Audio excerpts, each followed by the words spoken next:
Hello all, this is Dr. Dheeraj Masapu, and in this video I'm going to cover will good times come for the Indian MD and DNB graduates. I'll tell you the problem statement first.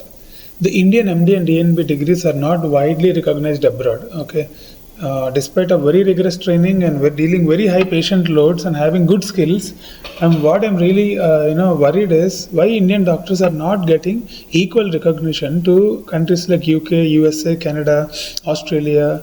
Example, even I think Sri Lanka, Pakistan, and those countries also are having a better recognition than us in the global platforms if you apply for jobs. Why is that so? So here are some of the reasons which I am thinking are the main culprits, and I also tell you how to actually overcome these things in future in this video.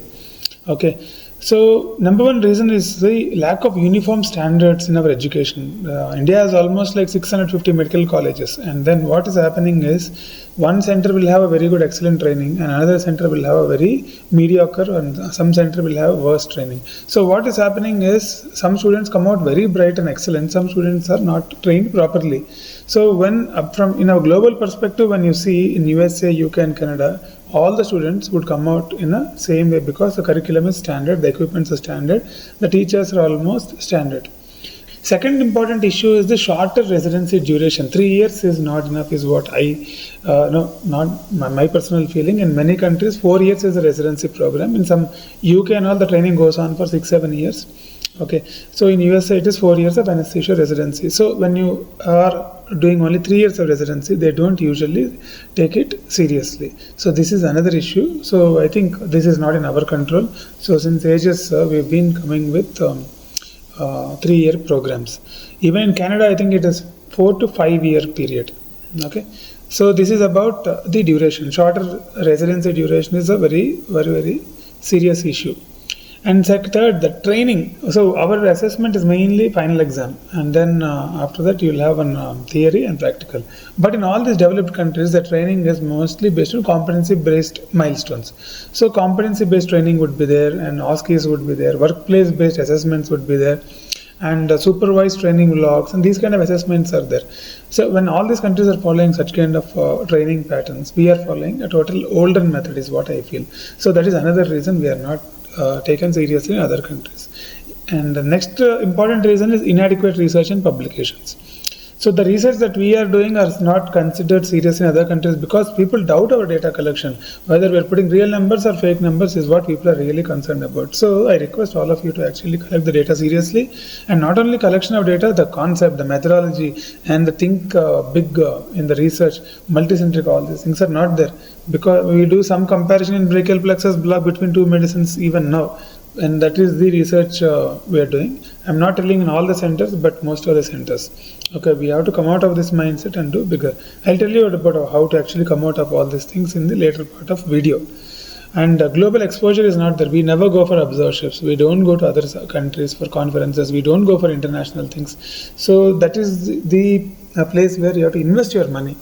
And you have to actually put your money and then go to international conferences, and you have to go for observerships in other countries. You have to invest some money in yourself. That is the most important thing. Okay, the next important thing that we lack is logbooks we write, but when do we write? In the last 2-3 months. So rather than that, we should have a systematically recorded EMR system. You should not write the logbook. When at a click in the end of your residency, your whole, if you put Dheeraj Masapu, whole list of cases he has done should come out of the EMR. That will have more value is what I feel than you entering some names in your logbook. Writing should not be there. So we don't have EMR system. We don't have structured logbooks. We don't have like all these things. So that is another very important thing that we are lacking compared to Western countries, which easily all these things can be improved actually. And next, I don't call this as the next important thing is the language barrier and regulatory barrier. See, what is happening is some people talk English very well, and then when these guys go to other countries, mainly people studied in bigger cities, when they go to other countries, they absolutely don't have any issue. They talk on par with all the Western people. But people who are studying in tier 2, tier 3 places, they are having a very serious language issues when they are going to other countries. That is another area that we need to really improve upon. You study English medium, but the thing is how you communicate largely matters on how many times you have spoken in English in your place during, at least from MBBS time, you have to start talking in English. So let me tell you the solution for each and everything which I told you in this particular thing. So the duration of the residency and all these things are not in your control. That should be dealt in the level of NMC. So what you can actually do is tag international diplomas and fellowships. Okay, number one solution is tagging. Like for example, if you're a general medicine guy, MRCP, and if you're a surgeon, MRCS, MR Psych for psychiatrists, MRCOG for OBG people, FRCA, EDAC for anesthesiologists. You can also do fellowships in Australia, Europe, Singapore, and all that. Okay, so all this international tagging will help you bridge the gap between your degree and the international degree. So that is one easy way of actually bridging the gap. Next, publish more research. I want all the departments in India, I think many heads of anesthesia, heads of other departments are watching this. I would request your centers to do more research in PubMed indexed journals, not some predatory journals. In PubMed indexed journals, if you are publishing good research, then it will be a very important boost that country gets in a global perspective. When people see a lot of articles coming to the international journals from India, which are good quality ones, and then they believe in us. And the data also, when easily we can tell whether the data is fake or real by looking at it. Now AI applications also coming to verify whether the data that you are sending is real or not. So what will happen is when you publish good genuine data with good methodology and then good structured problem solving research, then you will be valued more in the international community. That will indirectly increase the value of our degrees. Okay, and the next important thing is presentations in international forums should be encouraged. Okay, so if you're an anesthesiologist presenting in ISA or what is that, ISACON, if you're a surgery, one surgeon conference. So think beyond Indian countries and please try to go to other countries. Then if you tell them 2-3 lakhs would be spent, see, you have to spend some money on you, and rather than going for these parties and all these things, you better save some money or apply alone and go to some international country and do a presentation. You guys are getting stipend during the PG time. So save the stipend and then go to some country and present there. So collect some good data and present there. So the kind of theses you guys are doing, I don't think they can be present in other conferences. So what you do is do one thesis for passing your examination, collect some good data for presentation in other countries, and later on it will become a publication. So then next is all the heads of the departments, if you are watching this, make state-of-the-art departments. So have state-of-the-art equipments. For example, if you're an anesthesiologist or somebody, surgeons watching, get the best equipments. Navigation devices for surgeons and robotic equipment should be there. Even in normal centers also, invest in the equipments. Push your management to buy all these equipments. And if you're an anesthesiologist, depth of anesthesia monitors, invasive cardiac output monitors, and then state-of-the-art anesthesia equipments. And then if some international guy is coming into visiting your center, it should be good. So no management buys for you. You have to push the management in different ways and get those equipments and raise the bar of your training. Only then it is possible. And then next important thing is prioritize teaching, and it's non-negotiable. So teaching should be a bedside and it is an integral part of your daily practice. So you coming and actually just asking some 1-2 questions and going off is not the solution. You have to come there and then explain them bedside.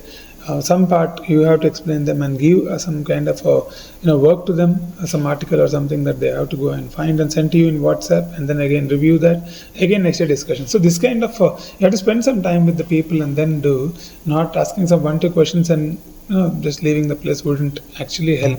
So teaching should be an integral part.